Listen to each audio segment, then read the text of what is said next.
Bonjour à toutes et à tous, bienvenue dans ce nouveau format micro-trottoir. Aujourd'hui, on donne la parole à vous. Aujourd'hui, nos thèmes vont être la prise d'initiative et l'avenir professionnel chez les jeunes. N'hésitez pas à liker et à vous abonner pour ne rien manquer de notre contenu. Suivez-nous sur Instagram et TikTok. Et n'hésitez pas à nous laisser en commentaire des questions ou des thèmes que l'on pourrait aborder dans un prochain micro-trottoir. Aujourd'hui, on est à Bordeaux et on va aller interroger plusieurs personnes. Alors venez avec nous, c'est parti.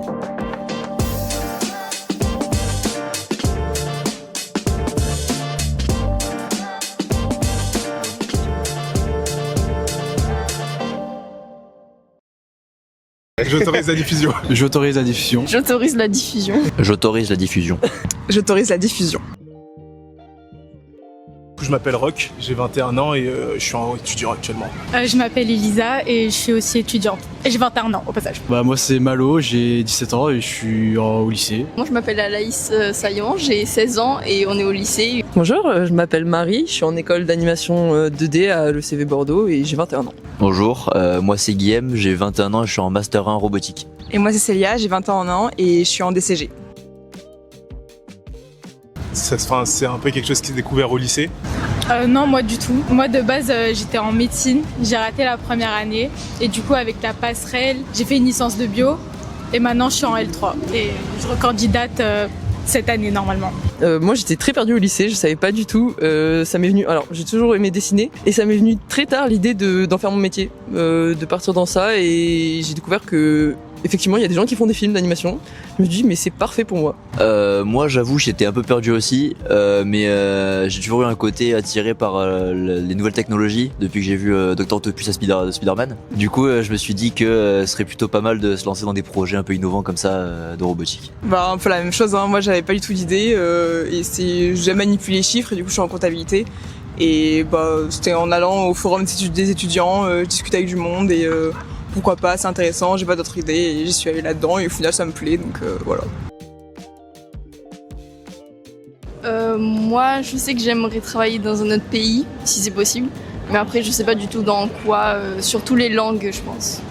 Moi dans tout ce qui est secteur de l'automobile, donc ça peut être méca, ingé méca ou d'autres domaines, mais généralement dans le domaine de l'automobile quoi. Alors, j'ai un peu d'idées, alors je sais que le secteur est très bouché, mais j'aimerais bien aller dans tout ce qui est les décors, les arrière-plans, tout ce qu'on peut voir un peu, la Ghibli, ce serait un peu mon rêve, mais bon voilà. Mais je sais que là c'est très compliqué parce que à cause du Covid, il y a eu beaucoup de pertes d'emploi et aussi le fait que maintenant il y a eu une grève à un moment des, comment on appelle ça, ceux qui font ceux qui écrivent les scénarios. Les auteurs. Voilà. Et donc il y a beaucoup moins d'emplois, c'est un peu la galère. Mais on espère trouver un boulot à la sortie, mais ça va être cool. Moi le problème c'est que les débouchés sont énormes, mais je sais que j'aimerais à terme soit travailler dans l'aérospatial, donc pour partir dans tout ce qui est découverte spatiale ou même découverte pour approfondir nos découvertes sur la planète, ou alors faire un côté plus humain, donc d'essayer d'aider dans les pays à conditions extrêmes, par exemple dans les pays extrêmement froids ou pays extrêmement chauds pour simplifier la vie. Et moi le problème c'est qu'il y a aussi beaucoup de débouchés, avec ma formation je peux faire plein de choses et en même temps, il y a vraiment beaucoup de choses. Je sais que j'aurai du métier derrière parce qu'il y a beaucoup de demandes, mais je sais pas encore ce que je vais faire. Je me questionne sur le master que je veux faire et il y en a beaucoup qui sont différents et que je peux faire. Il y en a qui sont plus globaux et qui permettent d'aller autre part dans plein de trucs différents, mais actuellement c'est la grande question de cette année de qu'est-ce que je fais derrière et dans quoi je me spécialise et dans quoi je vais après derrière. Stressé pas spécialement, mais perdu plus ou moins, puisqu'on sait pas trop vers où on va et puis pareil on suit par rapport au master, on prend par rapport à nos notes, mais pas vraiment par rapport à ce dont on a envie.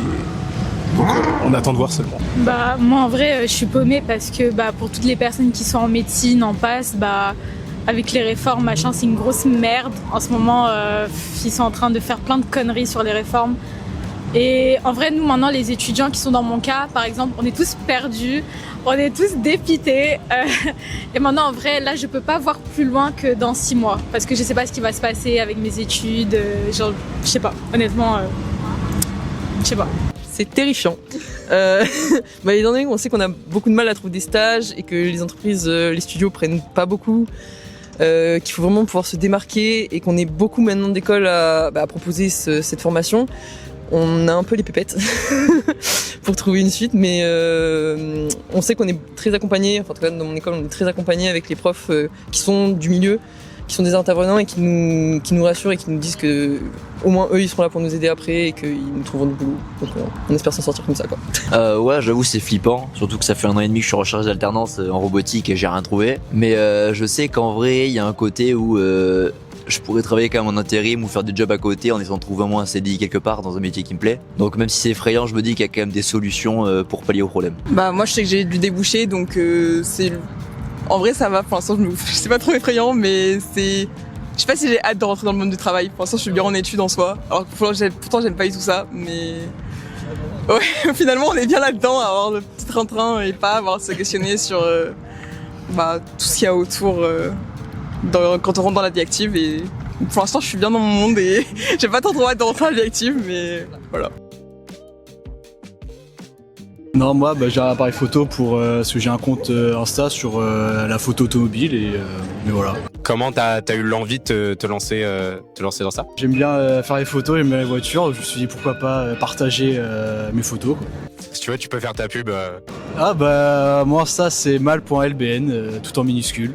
Alors on essaye de faire des projets solo de notre côté, mais en fait vu que la formation justement nous demande énormément de temps et énormément d'énergie, c'est pas trop possible, ou alors vraiment on est des bêtes de concours, ce qui n'est pas mon cas tout de suite, mais on essaye, on fait ce qu'on peut, on essaye d'aller beaucoup voir de nouveaux endroits pour s'inspirer, pour voir des artistes aussi, on essaye de faire beaucoup de découvertes artistiques, mais sinon on fait comme on peut quoi. J'avoue, ouais, je me suis lancé dans plusieurs projets un peu, pas du tout concluants. C'est-à-dire que j'ai essayé de faire un projet avec un pote de groupe de musique, ça n'a pas marché. J'ai essayé de faire un lieu pour faire des recueils un peu poétiques, vu que j'aime bien comme loisir écrire, ça n'a pas marché. Parce qu'en fait, le problème, c'est que j'ai jamais vraiment le temps de m'y plonger longtemps. Et à cause des études toujours. Mais ouais, j'ai déjà essayé plusieurs fois, mais j'ai jamais eu le temps de vraiment m'y mettre à fond quoi. Non, moi j'ai pas trop de projets en dehors. Quand je suis pas à l'école, je suis avec des copains, je lis, je regarde des films, j'ai ma vie, mais j'ai pas de projets autres spéciaux quoi. Et justement, pour vous deux qui avez lancé un petit peu vos projets et qui ont tenté des choses, ça a été quoi le premier pas en fait? Quel a été le déclic? Est-ce que ça a été difficile ou pas? Ça a été difficile beaucoup en termes d'organisation et de se détacher un peu de ce qu'on connaît, parce que j'ai fait un projet il y a pas longtemps aussi, c'était avec une association sur Bordeaux où pendant 48 heures, ça s'appelle la Ninjam, où en gros on fait un film sur un thème et après si on a la chance il est diffusé, voilà. Et c'était super intéressant parce que il y a des personnes qu'on ne connaît pas de notre cercle, il y a beaucoup d'animateurs, mais là ça comprend tout Bordeaux et c'est des gens qui peuvent te donner des opportunités, qui peuvent t'apprendre des choses parce que eux ça fait longtemps qu'ils y sont et du coup ça t'enrichit concrètement et c'était vraiment une super expérience. Bon, on n'a pas beaucoup dormi mais c'était une super expérience. Ouais, j'ai oublié la question. Ouais, en vrai, c'était difficile de s'y lancer parce qu'il y a toujours un côté effrayant à se jeter un peu dans l'inconnu, on va dire, de partir sur quelque chose de nouveau, d'essayer d'être innovant. Il y a un peu tout qui est plus ou moins fait, donc essayer d'avoir quand même sa nouvelle fibre artistique, rajouter sa petite touche personnelle au monde dans lequel tu veux entrer et essayer de faire ton indépendance. Du coup, on veut toujours garder un petit pied en sécurité quelque part, donc il y a toujours un côté effrayant et c'est compliqué de s'y jeter vraiment totalement quoi. Pour le droit, c'est de pas spécialement stresser, de juste travailler à la maison tranquillement et de pas écouter tout ce qui se dit sur les réseaux. En vrai, pour que ça soit en médecine ou en biologie, l'organisation c'est la clé. Genre pareil, rester droit dans ses baskets, ne pas paniquer, ne pas se laisser aller par tout ce qu'on dit, machin. Et genre juste bien s'organiser, rester focus et ça devrait aller en vrai. Moi je suis en première et lui il est en terminale. Moi en première peut-être pas se presser parce qu'il nous reste encore du temps et se poser les bonnes questions et pas faire ce que par exemple nos parents ont envie qu'on fasse et faire ce qu'on veut nous-mêmes. Un peu d'accord, mais arrivé en terminale, faut vite se grouiller le cul parce qu'il y a Parcoursup qui arrive, donc voilà, et les vœux ils arrivent très tôt, donc faut plutôt savoir ce qu'on veut faire quoi. Il faut absolument faire quelque chose que tu aimes, faut pas y aller par défaut parce que vraiment, déjà quand tu fais quelque chose que tu aimes, c'est compliqué de rester concentré et d'aller jusqu'au bout des choses, mais alors si tu fais quelque chose que tu aimes pas, mais ça va être affreux. Donc vraiment, faut vraiment que tu choisisses quelque chose par passion, que plutôt par juste sécurité, on va dire. Ouais, je suis du même avis. Faut vraiment, quand on veut se lancer dans quelque chose de nouveau, faut vraiment y aller par passion et pas même si on a juste envie. Parce que la différence entre l'envie et la passion, c'est que, enfin de mon avis, c'est que quand t'as envie, tu t'y lances, mais dès que ça passe un peu, la hype de l'idée se passe un peu, bah en fait tu décroches un peu et t'as un peu moins envie de t'y donner. Alors que quand t'es passionné, t'as pas vraiment l'occasion d'en avoir marre ou de vouloir passer à autre chose. Justement, t'as encore plus envie de t'y donner à fond, de vraiment y aller le plus loin possible et d'accomplir ce que t'as envie de faire, quoi. Et justement, dans l'idée de faire un truc qui nous intéresse vraiment, c'est même si tu perds 1 an ou 2 à vraiment savoir ce que tu veux faire, c'est pas très grave. Même si tu perds 1 an, c'est pas grave, c'est qu'une année de ta vie. Tu continues, ouais, tu changes d'études, c'est pas grave, tu fais un truc qui t'intéresse et tant que tu fais un truc qui t'intéresse derrière, c'est le plus important. Et même si tu as perdu 2 ans de ta vie ou même 3 ans, bon, c'est pas grave, c'est que 3 ans, quoi. Ouais, c'est ça. J'autorise la diffusion. J'autorise la diffusion. Bonjour, je m'appelle Sébastien. Qu'est-ce que je fais dans la vie? Ah, ça devient compliqué. Je suis dans l'automobile. J'ai plusieurs métiers dans l'automobile. Je vends des voitures et je fais de la garantie panne mécanique. C'est de l'assurance pour les pannes pour les garagistes. Je travaille avec les garagistes. Je m'appelle Grégoire, j'ai 27 ans et je suis à Bordeaux depuis 1 an. Je suis militaire dans l'armée de l'air. Comme étude? Aucune. Malheureusement. Non, j'ai pas fait d'études. J'ai été à l'armée. J'ai fait une école militaire. Ah ouais, d'accord. Ça n'a rien à voir. Hein. Okay. Ça n'a rien à voir avec ce que je fais. Enfin, si j'étais mécanicien dans l'armée de l'air. J'ai fait un truc qui n'a rien à voir avec ce que je fais aujourd'hui. J'ai fait un bac+3 en informatique, en réseau et télécommunications. Ça n'a rien à voir avec ce que je fais aujourd'hui. Pas du tout. Je savais pas du tout ce que je voulais faire quand j'étais jeune. Qu'est-ce que vous vouliez faire quand vous étiez jeune? Je savais pas. Je savais pas du tout. Les voitures m'ont toujours plu, donc à un moment, je savais que je voulais être dans l'automobile, mais c'est venu au hasard. Vous étiez un peu perdu quand vous étiez jeune? Ah oui, oui. Clairement, oui. Clairement, ça c'est vrai. J'ai quitté l'armée pour vendre des voitures. Et puis petit à petit, j'ai vendu des voitures. Après, j'ai acheté un garage, j'ai revendu le garage. Et je travaille aujourd'hui avec une entreprise, avec une société, mais je suis agent commercial chez eux. Je suis toujours à mon compte. Et voilà, c'est venu par hasard comme ça, mais je continue de vendre des voitures, donc je reste toujours dans l'automobile. Ça fait 29 ans que je suis dans le métier de l'automobile, donc je reste dans l'automobile. Ça s'est pas très bien passé ma dernière année d'études, ma 3e année. Et je me suis dit, vas-y, je vais passer les portes du CIRFA, le centre de recrutement.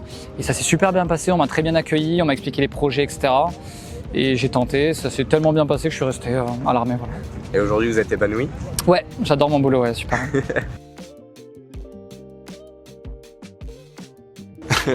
Et je les comprends. Ah mais je les comprends, c'est très très très dur. Non mais c'est difficile. Pour moi, enfin, je trouve que c'est très difficile aujourd'hui de travailler. Il y a du travail. Ça, il y a du travail. Si c'est un conseil pour les jeunes, allez-y, lancez-vous, faites n'importe quoi, essayez quelque chose. Faut tester, faites l'armée, c'est très bien l'armée, parce que voilà, ça peut amener des portes. La preuve, c'est que moi, si j'avais pas été militaire, peut-être que j'en serais pas là. Donc, vous pouvez faire ça. Allez-y, il y a de les places, donc faites ça. Commencez par ça, par exemple. Mais lancez-vous, faites quelque chose. Commencez en bas, faites n'importe quoi, même ramasser les poubelles, même serveur, n'importe quoi, il faut faire quelque chose. L'important c'est de faire quelque chose et après ça emmène, voilà, on sait pas ce qu'on veut faire quand on est jeune, moi je le comprends. Hein.